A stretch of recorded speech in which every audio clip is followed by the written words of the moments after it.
प्रियाय च तप्याय च नमो वात्याय च रेश्म्याय च नमो वास्तव्याय च वास्तुवाय च ॐ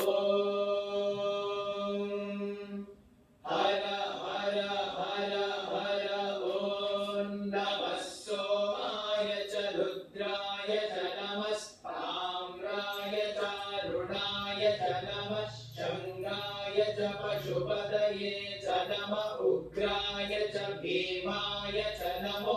अग्रे पदाय च दूरे पदाय च नमो अन्त्रे च हनीयसे च नमो वृक्षेभ्यो हरिकेशेभ्यो नमस्ताराय नमः शम्भवे च मयो भवे च नमः शङ्कराय च मयस्कराय च नमः शिवाय च शिवतराय च नमस्तेत्याय च गोल्याय च नमः पार्याय च भार्याय च नमः प्रतरणाय चोत्तरणाय च नमः आचार्याय च नाद्याय च नमः